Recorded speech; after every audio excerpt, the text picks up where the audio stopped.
안녕하세요. 저는 두 아이의 엄마이자 인생 제2막을 살아가고 있는 40대 여성입니다. 아무것도 모르고 그저 바보처럼 사랑 하나 믿고 있던 지난날과는 이제는 좀 다른 삶을 살아가려고 열심히 노력하고 있죠. 세상 천지 가장 착하고 저만 사랑해주는 남자를 만났다고 생각한 저는 제 결혼 생활이 누구보다 행복할 것이라고 착각을 했던 것 같아요. 제 주변 친구들, 부모님마저 모두 남자 잘 만났다는 말씀을 하실 정도였으니 제가 그런 착각을 하지 않는 것이 이상할 노릇이었답니다. 선미야, 다른 건 하나도 안 부러운데 너 남자친구는 진짜 부럽다. 학벌이면 학벌, 집안이면 집안, 외모면 외모. 뭐 하나 빠지는 게 있어야지. 어디서 그런 남자를 만났대? 그렇긴 하지. 내 남친이 좀 멋지긴 해. 그러게, 나도 그런 남자 만났다는 게 아직도 믿기지가 않는다. 뭐야, 너 잘난 척하는 거야? 그러지 말고 네 남친이랑 딱 비슷한 사람 있으면 나도 소개 좀 시켜줘. 잘 되면 내가 귀걸이, 아니, 명품백이라도 하나 사줄 수 있어. 저와 학창 시절부터 친하게 지내던 친구 두 명은 저를 몹시 부러워했었어요. 저는 그런 부러움을 한 몸에 받으면서 어깨가 위로 올라가는 것 같은 자신감이 뿜어져 나오기도 했답니다. 그때는 정말 이 남자가 평생 제게 잘해줄 것이라고 굴뚝같이 믿고 있었거든요. 180이 다 되는 키에 학벌도 좋고 집안 경제 사정도 괜찮았던 제 남친과 저는 나이트 클럽에서 만나게 되었습니다. 저는 고졸 후 작은 회사에 취직을 해 한창 직장 생활을 이어나가고 있었고, 그 남자는 늦게 간 군대를 막 제대하고 복학을 한 대학생이었죠. 회사 회식 자리라서 어쩔 수 없이 갔던 나이트 클럽이었는데, 우연히 한 무리의 남자들과 함께하게 되었고, 그 자리에서 지금의 남편을 만나게 되었어요. 선미야, 근데 저 남자가 아까부터 자꾸 너를 힐끔힐끔 쳐다보면서 웃는 것 같던데?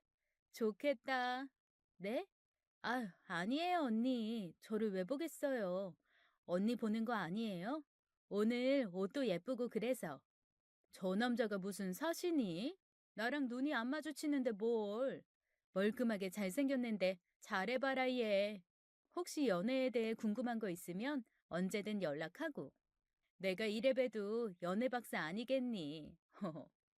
옆에 앉아있던 회사 언니는 자꾸 잘해보라며 제게 눈치를 주었고, 저 역시 그 말을 듣고 기분이 나쁘지는 않았던 것 같아요.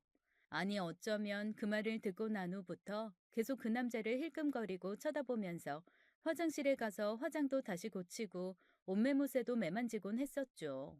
그렇게 그날 저와 남편의 인연은 시작되었습니다. 그 이후부터 서로 연락처를 교환했고 적극적으로 연락을 주고받았으며 주말에 만날 날만을 기다렸었어요. 저는 직장 생활을 몇 년간이나 하고 있었기 때문에 경제적인 여력이 조금 있는 편이었지만 그 남자는 군대에 다녀온 후 복학을 한 상태라서 그렇게 여유롭지가 못했습니다. 아무래도 둘이 만나게 되면 둘 중에 한 명은 돈을 써야 하는 입장이었는데 그 남자의 상황을 잘 알고 있는 제가 늘 먼저 계산을 하게 되더라고요. 좀 미안해요, 선미 씨. 제가 아직 알바비가 안 나와서 또 얻어먹게 되네요. 다음 주에 저 알바비 나오니까 그때는 꼭 쏠게요. 아이, 괜찮아요. 저는 그래도 계속 돈을 벌고 있으니까 부담 갖지 마세요. 선미 씨는 어쩌면 얼굴처럼 마음씨도 예쁘시네요. 진짜 제가 보는 눈이 있나 봅니다. 어머나, 아니에요. 저 정말 그런 소리 처음 들어봐요. 오히려 저는 그쪽이 더 좋으신 분 같은데요. 그 남자는 정말 착했어요. 말도 예쁘게 했고, 저를 예쁘다 착하다고 늘 칭찬해주는 그런 사람이었죠. 사실 저는 외적으로 볼 때 그렇게 호감이 가는 스타일은 아니랍니다. 착하게 생겼다는 말은 좀 들었어도 예쁘게 생기거나 몸매가 좋거나 그렇지는 않았거든요. 키는 160쯤 되었고 약간 통통한 몸매를 갖고 있었는데 전반적으로 하체에 부종이 있는 편이라 하체를 커버할 수 있는 긴 치마를 자주 입기도 했었죠. 그런 저를 보고 첫 만남부터 호감을 갖는 사람은 사실 이 사람이 처음이었어요.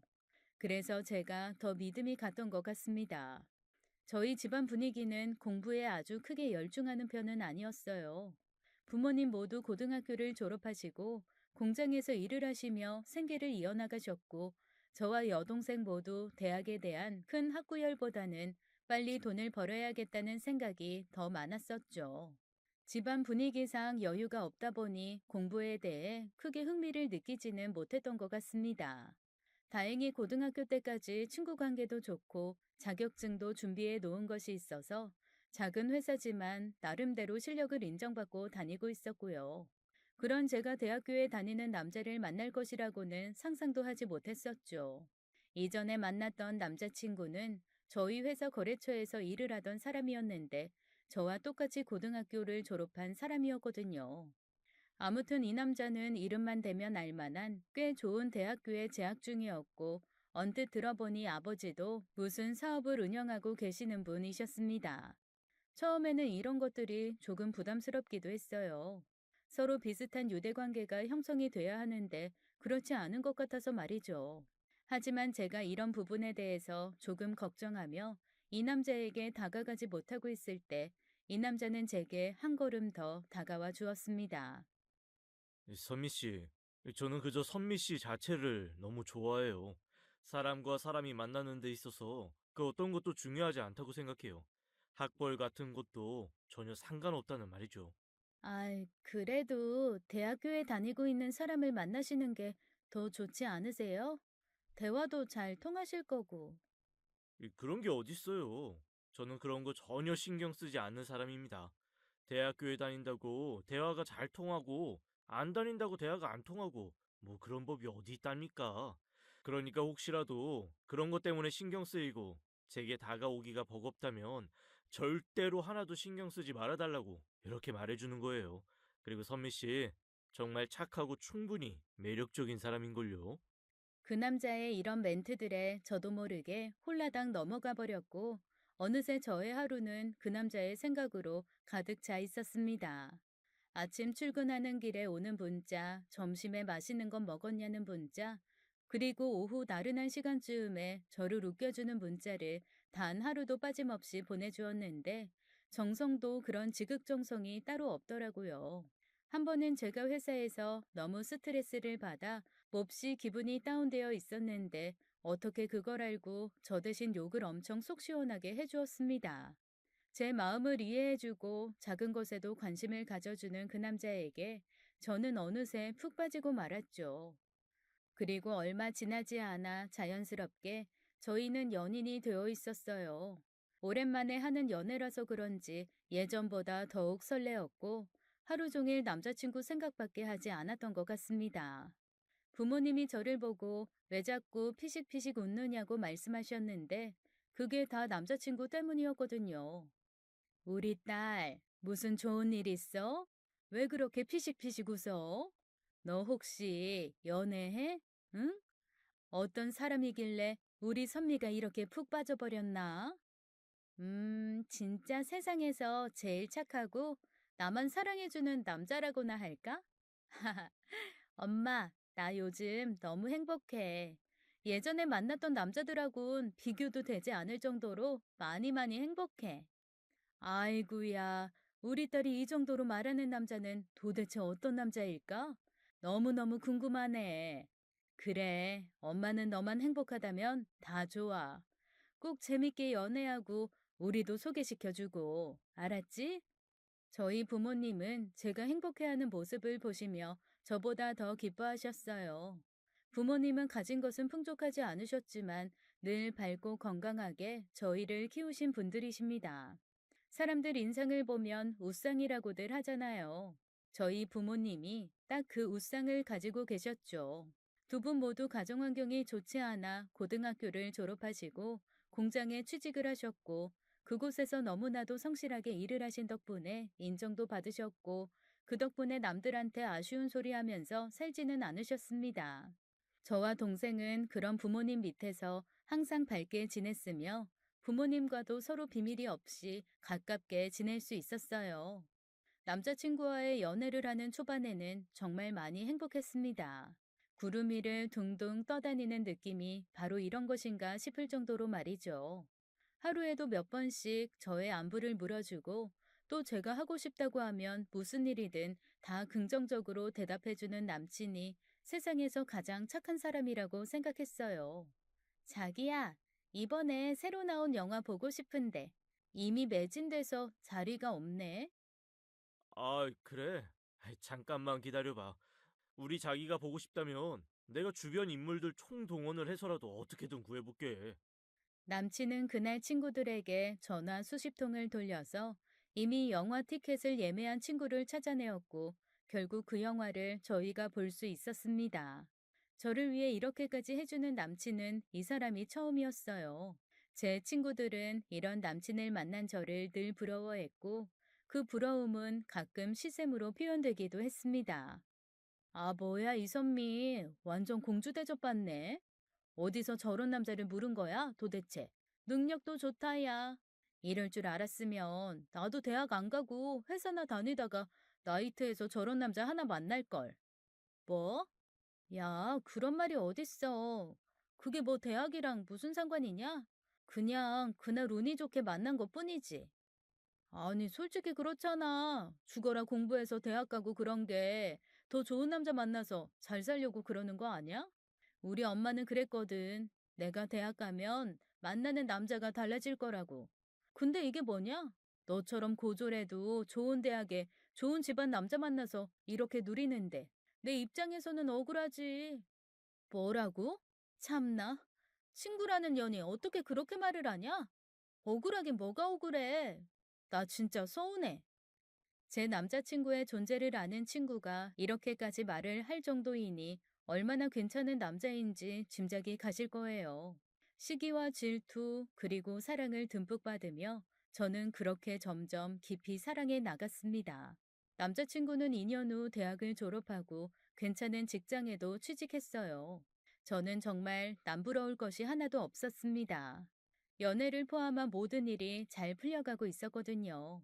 그렇게 연애를 하던 와중에 갑자기 저희에게 아기 천사가 찾아왔습니다.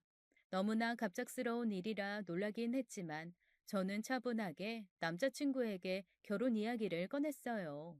남자친구는 아직 이른감이 있는 것 같다며 머뭇거리기는 했지만 그래도 뱃속의 아이를 생각하며 빠른 시일 안에 양가 집안에 인사를 드리러 가자고 했죠. 연애를 하면서 말만 들었지 단 한 번도 인사를 드린 적이 없었기에 무척이나 떨리더군요. 더군다나 남친의 아버지는 사업을 운영하고 계신다고 했고 온 가족이 모두 대학교를 졸업했다고 들었으니 더더욱 제가 기가 죽을 수밖에 없었습니다. 부모님 그리고 남친의 남동생이 함께한 자리에 저는 조심스럽게 인사를 드리러 가게 되었어요. 안녕하세요. 처음 뵙겠습니다. 생각했던 것보다 더 키가 작네. 아가씨, 160은 된다고 하지 않았어? 네? 아, 네, 160 맞아요. 똥똥한 체형이라 그런가 키도 더 작아 보이고. 애가 들어서서 그런가 피부도 영. 아니, 젊은 아가씨들 밖에서 보면 그렇게 키도 크고 늘씬하고 환하더만. 어째 일찍부터 사회생활을 해서 그런가. 아이, 엄마 왜 그래? 우리 선미 이렇게 계속 세워둘 거야? 뱃속에 손주 있다고. 처음 보자마자 남자친구의 어머니는 저를 탐탁치 않아 하시는 게 확 느껴졌습니다. 그때 제가 단정해 보이는 어두운 계열 원피스를 입고 갔는데 몸에 비해 굵은 제 하체 부위를 막 쳐다보시면서 인성을 찌푸리기도 하셨죠. 진짜 너무 불편해서 미치는 줄 알았어요. 세상천지 그렇게도 불편한 적은 처음이었던 것 같습니다. 하다못해 회사에 입사 면접을 보러 갈 때에도 이 정도는 아니었거든요. 계속해서 이어지는 질문들은 더더욱 저를 곤란하게 만들었습니다. 아가씨는 왜 대학교를 안 간 거예요? 요즘 같은 세상에 대학교 안 보내는 집안이 있다는 것도 신기하네. 네? 아, 그게 제가 좀 일찍 사회생활을 해보고 싶어서요. 경제적으로 독립도 하고 싶었고요. 하다못해 내가 잘하던 그 옛날 시절에도 대학교를 가려고 아둥바둥 했었는데 말이지. 난 좀 이해가 안 돼서 그래요.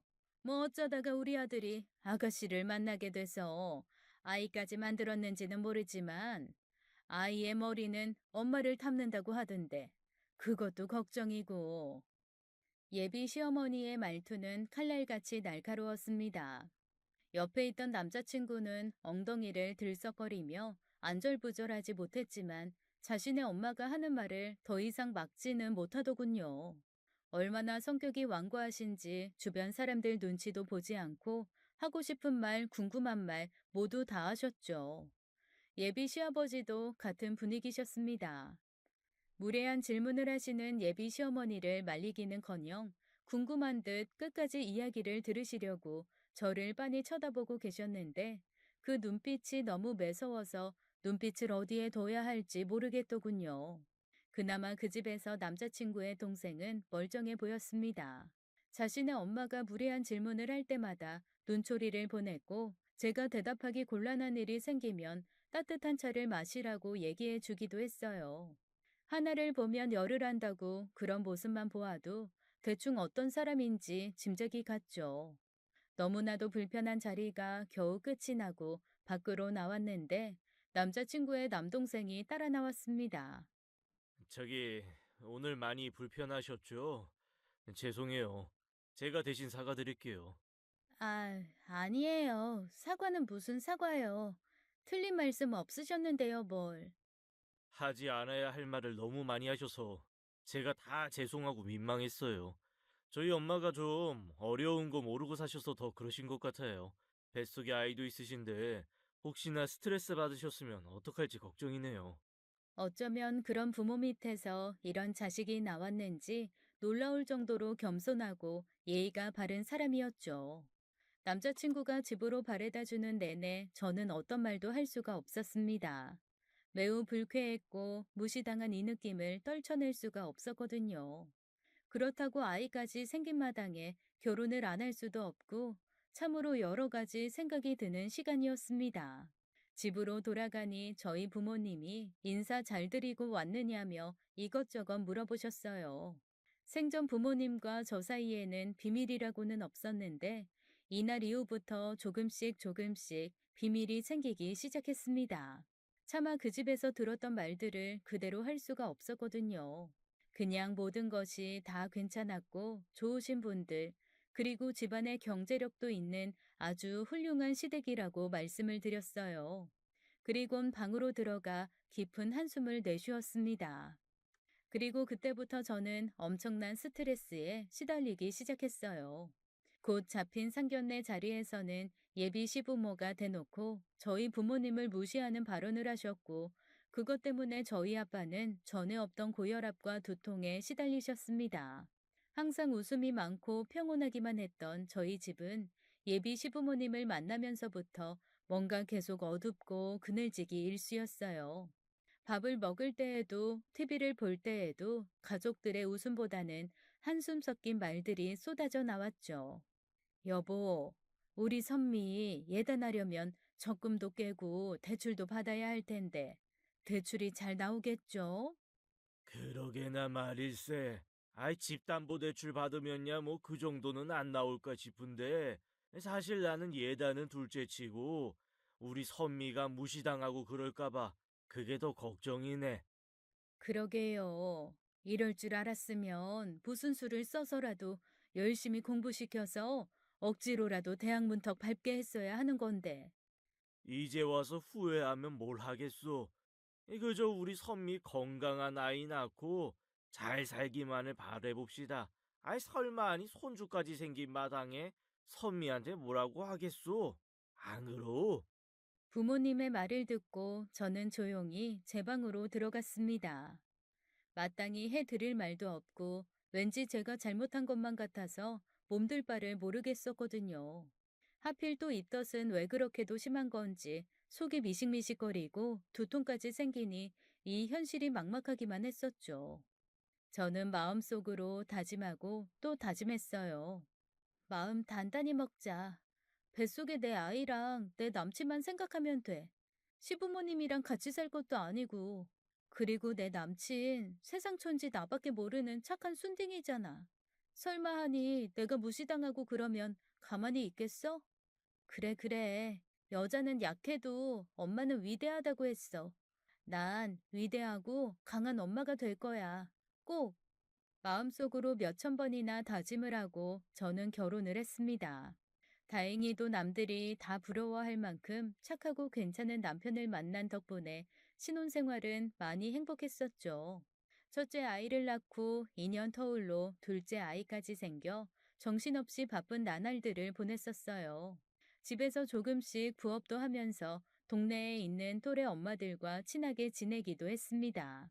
아이 둘을 키우며 보내는 하루 24시간이 얼마나 짧은지 시간이 어떻게 지나가는지도 모르게 보냈었죠. 저의 일상은 참 괜찮았었는데 문제는 시댁에 갈 때였습니다. 시댁에 갈 일이 생기면 며칠 전부터 소화가 안 되는 것 같고 두통까지 생길 정도였으니 말이죠. 더군다나 친정아빠는 제가 결혼하면서 얻은 고혈압으로 인해 당뇨까지 생기셨고 건강이 많이 안 좋아지셨었어요. 진짜 아이만 아니었다면 그때 결혼을 하지 않았을 텐데 말이에요. 한 번은 시어머니 생신이 있어서 며칠 전부터 무슨 선물을 해드릴까 고민을 하다가 친정 부모님과 함께 백화점에 갔습니다. 저희 집안 형편상 비싼 것은 못 해드려도 꽤 괜찮은 브랜드에 가서 블라우스 하나를 골랐죠. 워낙에 까다로운 시어머니라서 선물을 고르면서도 마음이 불안하긴 했지만 그래도 30만 원이 넘는 옷이니 만족해 하실 거라고 생각했습니다. 생신에 맞춰 케이크도 준비했고 도련님과 상의해서 비싼 호텔 레스토랑에서 시모의 생신 식사를 하게 되었습니다. 하지만 시어머니는 저와 아이의 행색을 보고는 인상을 팍 쓰셨어요.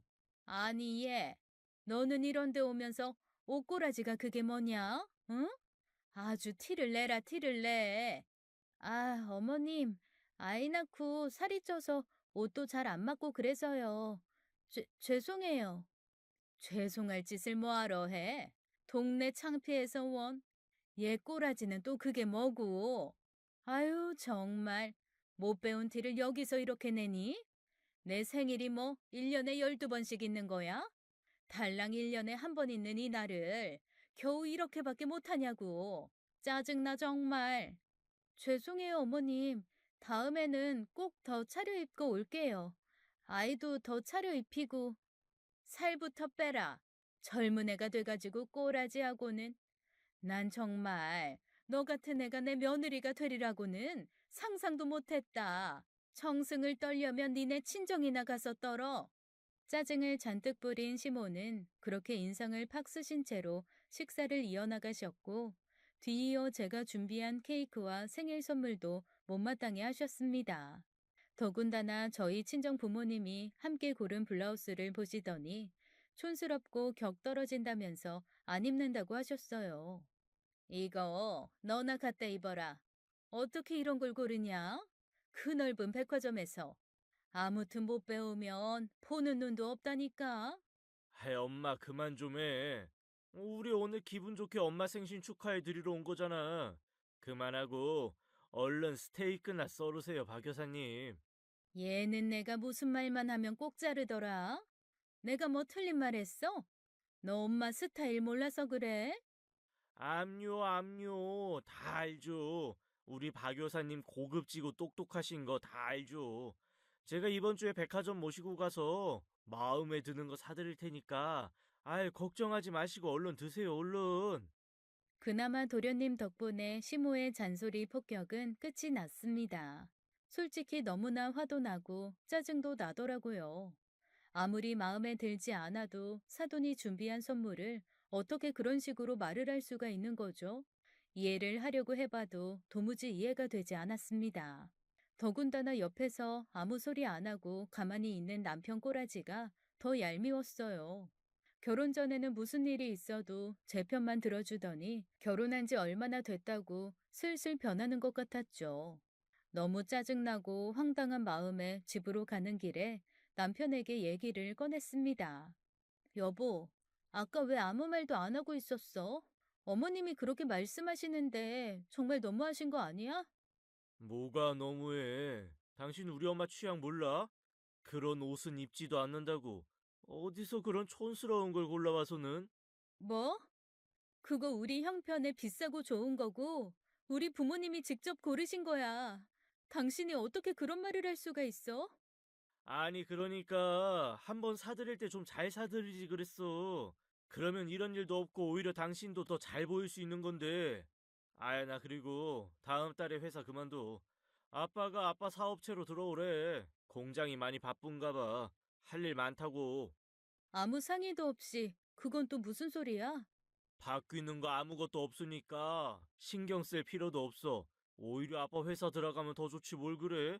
이것저것 사정도 봐주실 거고 이사 직함으로 들어가니까 월급도 지금보다 더 많이 주신다고 약속했고 당신은 아무 걱정 말고 그러는 줄만 알고 있어. 남편은 제 편을 들어주는 것이 아니라 오히려 제게 핀잔까지 주었습니다. 그리고 자신이 일방적으로 회사를 그만두고 시아버지네 회사로 들어간다는 말까지도 하더군요. 정말 황당하고 어이도 없었죠. 모든 것을 다 제게 상의하고 세심하게 저를 챙겨주던 남편이 조금 변했다는 생각도 들었습니다. 솔직히 가장이 되어서 직장을 옮긴다는 것은 미리 제게 상의를 해야 하는 것 아닌가요? 결혼 몇 년이 지나고 서서히 변해가는 것 같은 남편에게 너무도 서운했습니다. 남편은 제게 그 말을 한 지 정확히 2주일 정도가 지난 후 정말 회사를 그만두고 시아버지 회사로 들어갔어요. 시아버지는 생산직 회사를 운영하고 계셨는데 거기에 이사 직함을 가지고 일을 시작한다고 했죠. 전에 일하던 분야랑 완전히 다른데 갑자기 이사라는 직함을 갖고 들어가는 것이 조금 이상하긴 했지만 이게 뭐 다 TV에서나 보던 가족 회사라고 생각하니 마음이 편했습니다.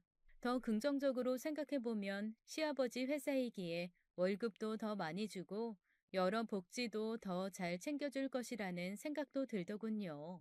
어찌됐건 아이 둘 키우면서 안정적으로 아이들을 잘 키우는 것이 가장 중요한 문제 아니겠어요? 남편은 이직을 한 후 점점 퇴근 시간이 늦어졌어요. 제게 짜증도 많이 부리고 주말에도 회사에 나가는 날이 많았습니다. 저는 아이들을 독박 육아하면서 틈틈이 부업도 했었는데 집안일이라고는 꼼짝하지 않고 요리조리 피해 다니는 남편이 원망스럽더라고요. 그렇게 다정다감하게 저를 잘 챙겨주던 모습은 온데간데 없고 제게 모욕적인 말도 조금씩 하기 시작했습니다. 야, 살 좀 빼라. 그게 뭐냐, 몸뚱아리가. 요즘은 아줌마들도 애 낳고 다 자기 관리하고 그러던데, 너는 애 낳은 지 몇 년이나 지났는데 왜 아직도 그 모양이냐고. 뭐라고? 여보, 무슨 그런 말이 다 있어. 애기 돌보고 일하느라 바빠 죽겠는데 자기 관리할 시간이 어딨어? 아이고, 무식한 소리 하네. 그런 게 꼭 시간이 있어야만 하는 줄 아냐? 사람이 머리를 좀 써, 머리를. 아무리 고졸이라지만, 이런 쪽도 무식하면 어떡하냐? 애들이 배울까 무섭다. 남편은 이런 식의 모욕적인 말을 서슴지 않고 하더군요. 시아버지 회사에 들어가면서부터 시작된 것 같은데 이런 모욕적인 말을 듣고는 자존감이 얼마나 낮아졌는지 나중에는 남편의 눈치까지 보게 되었지 뭡니까. 생각해보니 남편이 하는 말투나 행동들은 점점 시부모님을 닮아가고 있었던 거였어요. 특히 시모의 그 눈빛과 언짢은 표정은 사람을 엄청 기분 나쁘게 하는데 남편이 하는 모습이 꼭 똑같아 보였습니다. 맨날 말끝마다 저를 보고 멍청하다, 촌스럽다라는 말을 달고 사는 시모 때문에 제 결혼 생활은 너무나 힘이 들었거든요. 말이 나와서 하는 얘기인데 한 번은 시댁에 먼 친척들이 놀러 오신 적이 있었습니다. 어머님의 막내 이모님의 자식들이었어요. 그들은 교사, 피부과 의사 등의 전문 직종을 갖고 있는 사람들이었는데 한눈에 보기에도 저하고는 다른 모습이어서 조금 기가 눌렸었어요. 그런데 모두 모인 자리에서 시어머니와 시아버지는 너무나도 부럽다는 말씀을 꺼내셨습니다. 아이, 요즘은 정말 똑똑하고 능력 있는 여자들이 많은 것 같네. 피부과 의사에 교사에. 아, 이런 며느리를 보셔서 얼마나 좋으십니까? 아이, 뭐 요즘 이게 대단한 직업도 아닌데 뭘 그래. 다들 대학 나와서 전문 직업 갖고 그러는 시대 아닌가. 자네는 그 시절에 좋은 대학 나와서 이렇게 번듯하니 사업도 하고 얼마나 좋아 그래. 다 그런 것도 아닌가 봐요. 저희는 그저 많은 욕심도 없었는데, 그래서 그런가? 대학교 문턱도 못 가본 며느리를 얻었으니 원, 저도 신기합니다. 요즘 고등학교만 나온 사람이 흔치는 않은데. 떡하니 저를 들으라고 큰 소리로 말씀하시는 시아버지 때문에 정말 얼마나 짜증이 났는지 몰라요. 그나마 그 자리에 시동생이 있어서 시아버지의 말을 막았으니 망정이지, 안 그랬으면 꽤나 오랫동안 그 주제를 가지고 주저리 떠드셨을 겁니다. 정말 이런 적이 한두 번이 아니에요. 걸핏하면 맨날 저 못 배운 얘기, 저희 친정 부모님들 교육 수준 얘기를 들먹이시는데 하루 이틀도 아니고 저도 스트레스가 어마어마했었답니다. 그럴 때마다 남편이라는 놈은 아무 말도 안 하고 자기가 먹고 싶은 것만 처먹고 있는데 솔직한 말로 등짝을 한 대 후려 갈겨주고 싶은 마음이 들 정도였어요. 시동생은 제게 늘 고맙고 미안하다고 했습니다. 저 또한 그런 시동생에게 남다른 마음을 갖고 있었고, 때때로 선물도 보내주고 마음속에 있는 얘기들도 하고 그랬었죠. 도련님, 그래도 도련님이 있어서 참 다행이에요. 얼마나 감사한지 몰라요. 아마 도련님 없었으면 저 이 집에서 오래 버티지 못했을 거예요. 진짜예요. 아니에요, 형수님. 형수님이 워낙에 좋으신 분이기 때문에 잘 참고 있으신 거예요. 에이, 고생이 많으세요. 만약 저 같아도 저런 얘기 계속 들으면 많이 힘들었을 텐데. 시동생의 응원에 그나마 아주 조금씩 마음속 응어리가 풀어지는 듯 했습니다. 하루하루 정신없이 바쁘게 보내면서 시댁의 구박을 잇는 게 오히려 낫겠다 싶어 저는 미친 듯이 바쁘게 살았어요.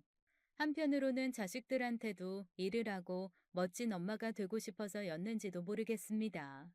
집에서 밥하고 빨래만 하는 엄마 말고 무언가 자신의 일을 하는 사람으로 보이면 자식들한테도 나중에 무시당하지 않을 것 같기도 했죠. 하지만 가끔씩 시댁에서 구박받은 말들을 아이들은 다 기억하고 있었습니다. 그리고 그 말들을 저희 친정에 가서 고스란히 전해주었어요. 할아버지, 지난주에 우리 할머니가 엄마한테 무식한 년이라고 했어. 근데 무식한 년이 뭐야? 우리 엄마가 왜 무식한 년이야? 어? 아이, 그게 말이야. 그건 아마도 할머니가 뜻을 잘 모르고 하신 말씀 같다. 그러니까 그 말은 잊자, 응? 아니야, 우리 할머니 대학교 나온 똑똑한 사람이라고 했어. 그래서 맨날 우리한테 무식한 엄마 닮지 말고 똑똑하고 대학 나온 할머니 닮으라고 했는데. 딸이 고스란히 전해주는 시모의 말에 친정 부모님은 많이 힘들어 하셨습니다. 특히 고혈압과 당뇨를 앓고 계시던 친정아빠는 그 얘기에 충격을 받으셨고 몇 날 며칠 동안 밥도 못 드시고 두통에 시달렸다고 했어요. 세상 어느 부모가 딸이 시댁에서 이런 대우를 받고 있는 것을 참을 수가 있겠습니까? 제 자식이 만약 결혼해서 그런 말을 듣고 산다면 저는 당장이라도 이혼하라고 얘기했을 겁니다. 그런데 저희 부모님은 단 한 번도 시댁 부모님들 욕을 하신 적이 없었어요. 그저 속으로 삭히기만 하셨지 아이들이 있는 한 절대 이혼은 하지 말라며 오히려 저를 다독여 주셨죠. 네가 얼마나 힘들지 잘 안다. 하지만 이 아빠는 너한테 헤어지라는 말은 못하겠어.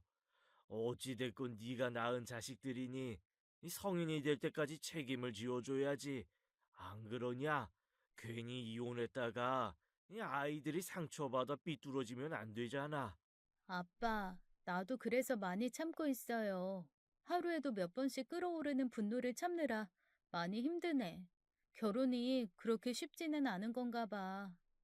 세상에서 가장 어려운 것이 바로 자식 농사요.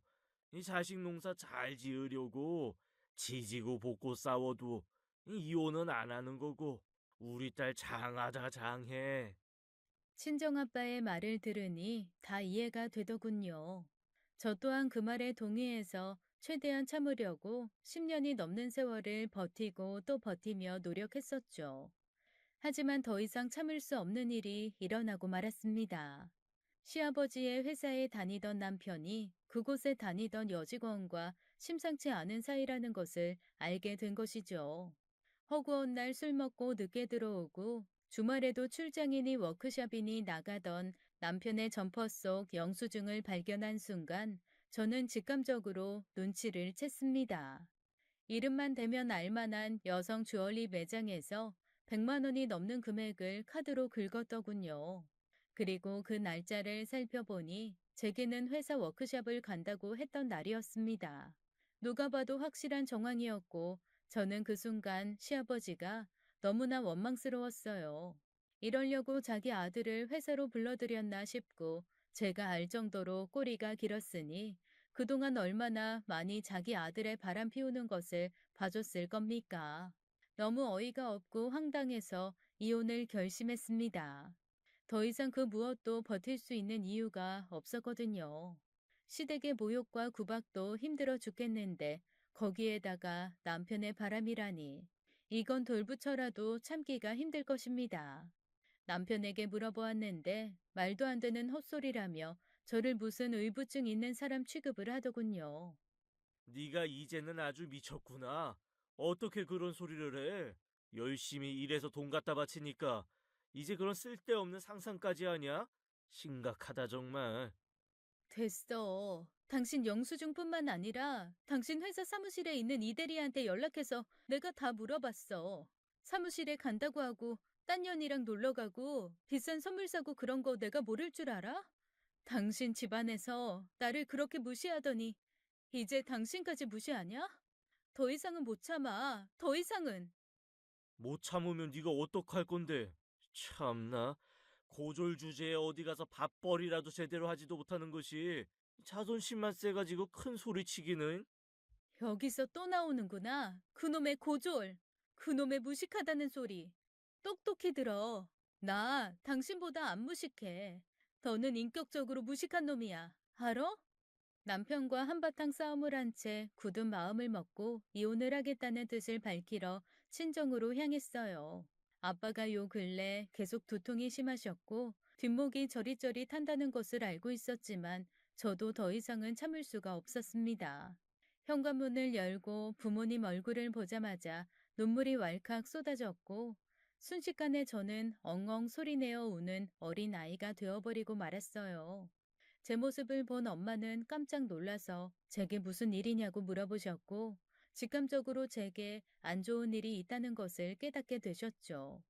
한참을 울고 나서 정신을 차린 후에 부모님께 천천히 얘기를 꺼내기 시작했습니다. 하나부터 열까지 차분하게 이야기를 하고 있는데 이야기를 들으시는 아버지의 표정이 점점 안 좋아지셨어요. 그러더니 갑자기 아버지의 동공이 살짝 풀리는 것 같은 느낌이 드는 순간 그대로 바로 오른쪽으로 고꾸라져 버리셨습니다. 아빠! 아빠!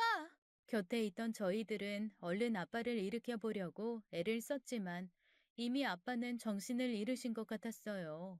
너무 놀라서 어찌할 바를 모르고 우왕좌왕 하다가 그나마 가지고 있던 전화기로 119에 빨리 전화를 걸었죠.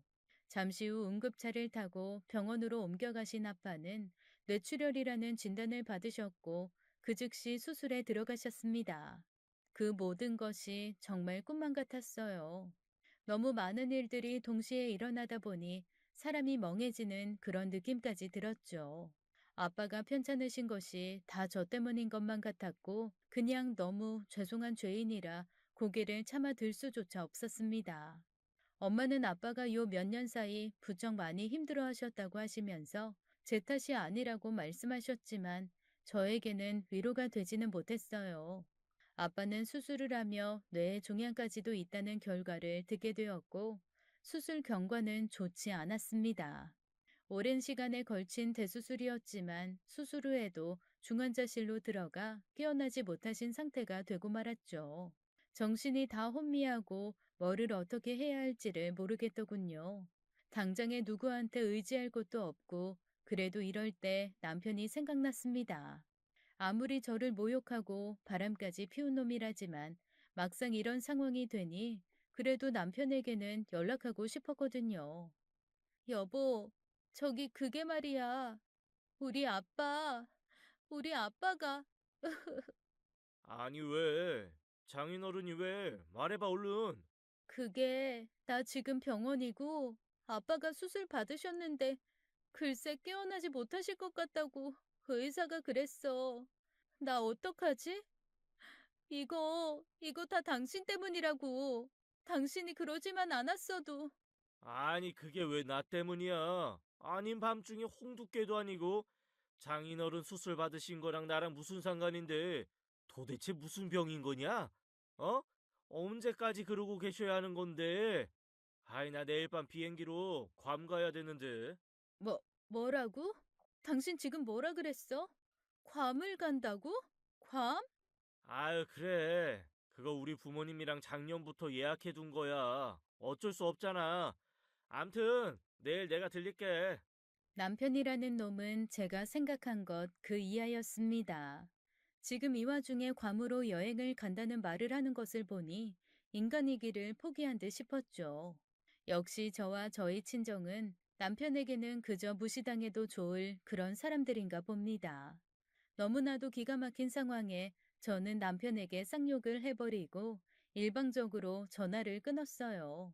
세상 살면서 누군가한테 그렇게 지독한 쌍욕을 해본 적은 없었는데 그 첫 상대가 바로 남편이 되었죠. 저희는 그렇게 병원에서 뜬 눈으로 밤을 지새우며 엄마와 부둥켜 안고 많은 이야기를 나누었습니다. 평생 가족을 위해 헌신하시며 노력하셨고 특히 제가 결혼 생활을 하며 불행할까봐 엄청 많은 걱정을 해주고 계셨다고 하시더군요. 무슨 말로 표현을 할 수가 있겠어요. 동이 트고 나서 저는 잠시 아이들 때문에 집에 들렀습니다. 이것저것 챙겨주고 밤에 엄마와 교대를 해드려야겠다 마음먹고 간단하게 짐도 싸려 했죠. 그러다 남편이 챙기고 있는 트렁크를 발견했습니다. 여행 가방을 펼쳐두고 여권이며 속옷이며 몇 가지들을 챙기다만 모습을 봤는데 짜증이 확 나서 저도 모르게 그 가방을 발로 확 걷어 차버렸죠. 아무리 해도 화가 다 풀리지가 않더군요. 잠시 마음을 다독이며 아이들을 학교에 보내고 대충 집안일을 정리하려던 그때 엄마에게서 전화가 왔고 저의 불길한 예감은 틀리지 않았습니다. 아버지의 사망 선고 소식을 듣게 된 것이죠. 저는 그 자리에 털썩 주저앉고 말았습니다. 아버지가 저를 보며 웃음 지어 주시곤 했던 모습들이 파노라마처럼 스쳐 지나가더군요. 다리가 막 후들후들 거리면서 정신을 차리지 못하는 상태가 되었고 미친 사람처럼 기어가다시피 밖으로 나가 택시를 잡아 바로 병원으로 향했습니다. 그렇게 정신없이 장례식이 진행이 되더군요. 아빠의 임종을 보고 장례식장에 준비가 되는 그 과정들이 아직도 기억이 잘 나지 않습니다. 너무나 충격적인 일이라서 그런가 봅니다. 아빠의 사망 소식에 친척들이 하나둘 모이기 시작했어요. 그 중에서 꽤나 큰 사업체를 운영하고 계시는 백부도 열일을 제쳐두고 오셨죠. 그런데 정말 황당한 것은 남편과 시댁 식구들은 그대로 괌으로 가는 비행기를 타고 말았습니다. 세상 천지의 장인어른이 돌아가셨는데 그 장례식도 오지 않고 가족여행을 간다는 게 말이나 되는 일입니까? 시부모는 그렇다고 치더라도 남편이라는 놈이 어쩌면 제게 이럴 수가 있다는 말인가요? 너무 화가 나서 이번에는 시모에게 전화를 걸었습니다. 아니, 어머님, 지금 정말 공황이신 거예요? 정말이에요? 그럼 애기 아빠라도 보내셔야죠. 어떻게 어머님이 자식을 데리고 이 와중에 여행을 간단 말이에요? 어머나 얘 좀 봐. 너 정말 웃기다. 니네 아버지 돌아가신 건 안 된 일이지만 이 여행은 우리가 작년에 미리 다 예약해두고 돈도 다 낸 거라고. 근데 이걸 안 가? 그럼 네가 나중에 보내줄 거니? 억지를 쓸 일을 써야지. 억지요?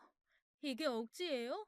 어머님, 아버님, 정말 사람 무시하는 건 알았지만 이 정도로 인성이 바닥인 줄은 몰랐네요. 대학 나오면 뭐합니까? 이렇게 인성이 바닥인데요. 저희 부모님은요, 대학 안 나오셨지만 이렇게 자식들 가르치지는 않네요. 그런 쓰레기 아들 다시 데려가세요. 저도 데리고 살기 싫으니까. 말도 안 되는 말을 해대는 시어머니의 전화를 뚝 끊어버렸고, 저는 바로 장례식이 끝나자마자 이혼을 하기로 마음을 단단히 굳혔습니다. 연이어 도착한 친지들과 백부는 어떻게 갑자기 이런 일이 생겼느냐며 탄식하고 슬퍼하고 계셨어요. 백부는 큰 기업 대표로 계시는 분이고 평소에도 저희 가족을 아주 잘 챙겨주셨었습니다. 가진 것도 많으셨고 배움도 길었지만 늘 겸손하시고 인성이 바르신 분이셨죠. 더군다나 아주 큰 근조 화환까지 챙겨 보내주셔서 초라할 뻔했던 장례식을 살려주셔서 얼마나 감사한지 몰랐어요. 백부님은 그런데 인성을 팍 쓰시면서 제게 물었습니다. 아니, 근데 왜 이렇게 상주석이 썰렁한 거야? 애 아빠는 어디 가고? 아, 그게 사정이 좀 있어서. 사정? 지금 장인어른이 돌아가셨는데 이 사정은 무슨 사정? 선미 무슨 일 있는 거냐? 응? 말해봐. 아, 괜찮아. 다 말해봐. 저는 저도 모르게 큰아버지에게 남편의 행적에 대해 이야기를 해버렸어요. 아버지처럼 따뜻하게 대해주시는 분이라서 속내를 다 털어놓았나 봅니다. 남편과 시댁에서 저를 어떻게 대했는지, 그리고 지금 괌 여행을 갔다는 것까지 싹 다요. 제 이야기를 듣던 큰아버지는 세상에 그런 천벌받을 놈이 어디 있느냐며 노발대발하셨습니다. 썩어 문드러진 놈들이라며 그런 인성을 가진 놈들은 사업이고 뭐고 할 자격도 없다고 하시면서 말이죠. 저 대신 그렇게 제 남편과 시댁을 욕해주는 사람을 만나니 너무 반가울 수가 없었습니다. 장례식 끝나고 바로 내가 변호사 소개시켜 줄게. 비용은 걱정 말고 그런 놈들이랑 더 이상 1분 1초도 엮이지 마. 백부님은 화를 버럭 내고 그렇게 자리를 떠나셨고 장례식은 계속해서 이어졌습니다. 그리고 잠시 후 저녁이 되자 시댁 도련님이 장례식장에 찾아왔어요. 형수님 죄송해요. 죄송합니다. 제가 대신 사과드릴게요. 저는 형수님이 어떤 선택을 내리시던지 다 이해합니다. 도련님, 제가 무슨 말을 더 하겠어요. 더 이상은 힘들 것 같아요. 저도 참을 만큼 참은 거 아시죠? 그럼요. 우리 형수님처럼 착하신 분이 어디 계시다고 감사했어요. 저기 근데 밖에 있는 근조화환 김중삼 대표님 어떻게 아시는 분이세요? 아, 백부님, 저희 큰아버지세요. 근데 왜요? 시동생은 갑자기 근조 화환에 적혀 있는 땡땡기업 대표 김중삼 백부님의 이름을 보더니 얼굴이 새하얘져 버렸습니다. 그러더니 무언가에 쫓기듯이 장례식장을 급하게 빠져나가 버렸죠. 무슨 일인가 싶었지만 저도 너무 정신이 없는 와중이라 그러려니 하고 넘겼습니다. 그리고 장례식 마지막 날 발인을 앞두고 마지막으로 아빠의 영정사진을 바라보고 있는데 시끌벅적하게 어떤 무리가 장례식장 안으로 들어오더군요. 그 사람들은 다름 아닌 남편과 시부모였습니다. 아이고, 사돈. 아이고, 우리 아가. 이게 웬일이라니? 그렇게 건강하시던 분이 갑자기. 아이고. 아니, 여긴 어떻게. 어떻게라니? 서운하게 그게 무슨 말이야? 사돈 어르신이 돌아가셨는데 당연히 참석해야지. 누가 들으면 남인 줄 알겠다 얘. 우리가 무슨 남이니? 가족 아니니 가족. 당연한 걸. 당신이 말해봐. 뭐야? 이거 무슨 상황이냐고. 무슨 꿍꿍이가 있어서 그러는 거냐고. 밤 가서 좋다고 애들한테 사진씩이나 보낸 사람이 여긴 왜 왔냐고. 아니 그게 말이야. 저기 우리 괌에서 급하게 제일 빠른 비행기 티켓 끊어서 온 거야. 저기 혹시 당신 백부라는 사람 말이야. 발인 때 오시나? 응? 오신댔어? 뭐? 갑자기 그건 왜 물어? 그딴 거 상관 말고 이곳에서 당장 나가. 당장! 너 같은 거 우리 아빠 절대 안 반기실 거야. 괜히 돌아가신 사람 더 화나게 만들지 말고 당장 나가라고. 저는 뻔뻔한 그 태도에 너무 화가 났고 그 모습을 보고 계시는 저희 엄마는 뒷목을 잡으실 정도였습니다. 시어머니는 거기에 한술 더 떠서 말도 안 되는 소리를 짓거리더군요. 아이고, 안싸돈 얼마나 심려가 크셨습니까? 마음 속상하신 거 다 이해합니다. 암요. 저희는 가족이지 않습니까? 피치 못할 사정으로 늦게 오게 된 거 정말 죄송스럽게 생각합니다. 저기 이거 부의금 넉넉하게 넣었어요. 이거 받으시고 뭐요? 피치 못할 사정?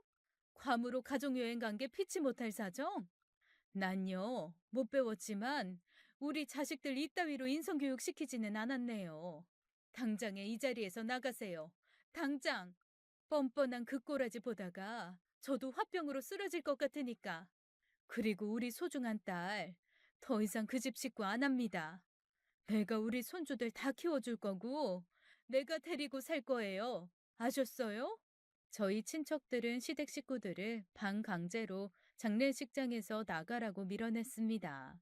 시부모님은 발인까지 다 보겠다면서 말도 안 되게 갑자기 저 자세로 나오는 거예요. 저는 이때까지만 해도 도무지 이 상황이 이해가 되지 않았어요. 뻔뻔하기 그지없는 저런 못난 사람들이 갑자기 왜 저렇게 행동을 하는지 이해할 수가 없었죠. 하지만 얼마 후 저는 그때 그 사람들이 왜 그랬는지 아주 정확하게 알 수 있었습니다. 이틀 후 백부의 비서에게서 연락이 왔어요.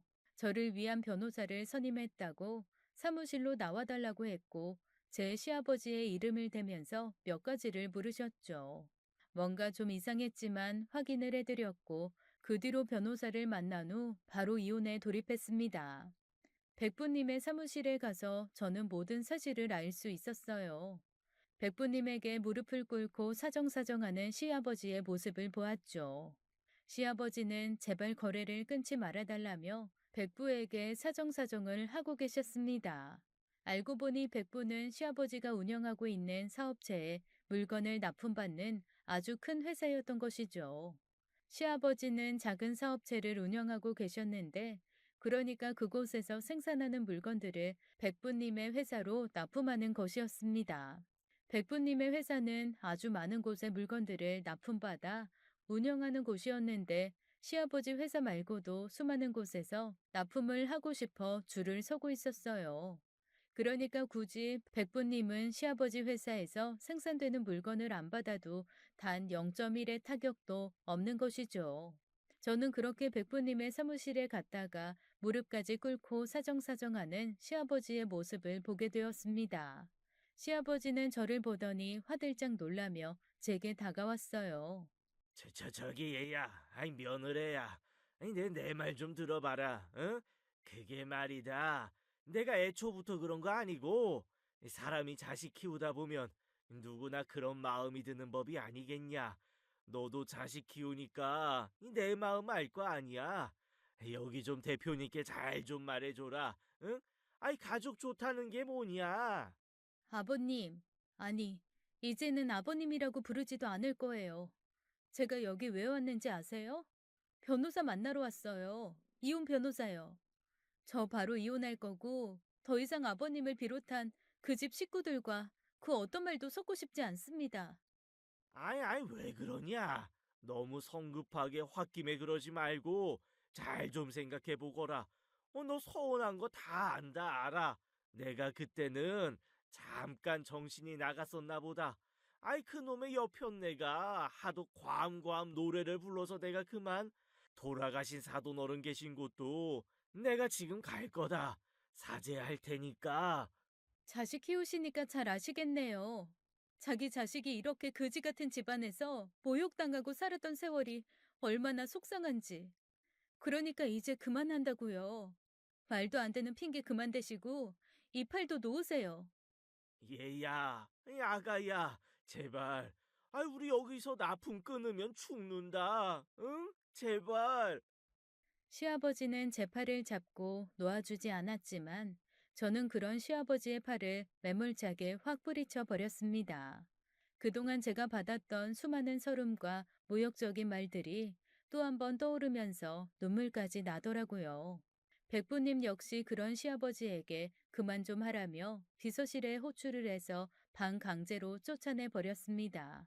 결국 저는 그날 변호사를 만나 이혼을 진행시켰고 합의 이혼을 해주지 않고 버티자 소송으로 끌고 갔어요. 수없이 저를 핍박하고 모욕했던 지난 날들은 아이들마저 또렷하게 기억하고 있었고 그 모든 것들은 증거자료로 될 수 있었습니다. 아이들은 저와 살고 싶다고 했고 저는 양육권과 남편에게 위자료도 받을 수 있었죠.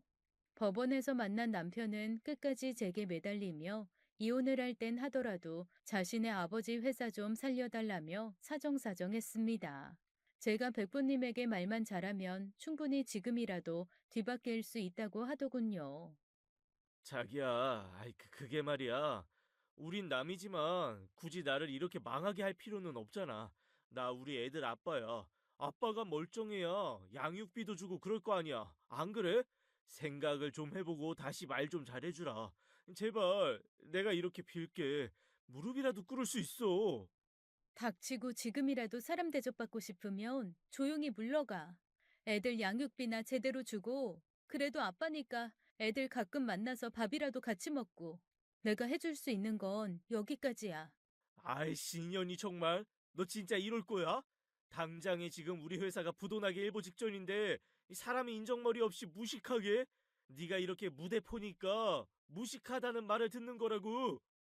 그래, 나 무식하다. 무식한 년한테 제대로 한번 당해봐. 당장 꺼져. 화가 머리끝까지 나서 막말을 쏟아내는 남편을 뿌리치고 저는 아이들에게 달려왔습니다. 저를 보고 환하게 웃어주는 아이들을 보니 마음이 뭉클하더군요. 제가 어떤 모습으로 있는 엄마이던지 무조건적으로 저만 믿고 의지하는 이 아이들에게 저는 앞으로 남부럽지 않게 최선을 다해서 키울 것입니다. 아이들과 친정에 들어와 살면서 엄마도 아빠를 잃은 슬픔에서 조금씩 살아나고 계시는 것 같고 아이들도 안정을 되찾아가고 있어요. 저는 이제 새로운 출발을 위해서 바리스타 자격증도 땄고 지금은 제과제빵 자격증을 준비하고 있습니다. 저만의 작은 빵집을 운영하며 아이들을 잘 키워내는 것이 제 인생 목표로 정했거든요. 남편을 비롯한 시댁 식구들에게 그동안 무시당하며 자존감 떨어졌던 세월을 이제는 모두 다 잊고 새 출발을 하니까 기분이 매우 상쾌합니다. 나중에 들은 얘기로는 시아버지의 회사는 납품이 중지되고 부도가 나서 결국 문을 닫았다고 하더군요. 그 과정에서 남편 놈은 양육비도 안 보내주고 오히려 저보고 밀린 카드값을 내달라며 수도 없이 문자와 전화를 해댔는데 아주 정신병자가 따로 없을 정도였어요. 생각해보면 남편은 착하기만 했지 특별히 생활력이 강하지도 않았고 성실하지도 않은 사람이었습니다. 연애할 때부터 제 돈에 의지해서 데이트하고 결혼해서도 조금만 힘들면 그만두겠다는 소리를 입에 달았을 정도였죠. 그런 사람을 세상에서 가장 착한 최고의 남자라고 믿고 의지했던 제 자신이 참 바보 같다는 생각을 하면서 이 글을 마치겠습니다. 부디 여러분들의 가정에는 평안함만 있으시길 바랄게요. 지금까지 사연 읽어주는 남녀였습니다. 끝까지 함께 해주신 여러분 감사드리며 저희는 다음 사연으로 돌아올게요. 감사합니다.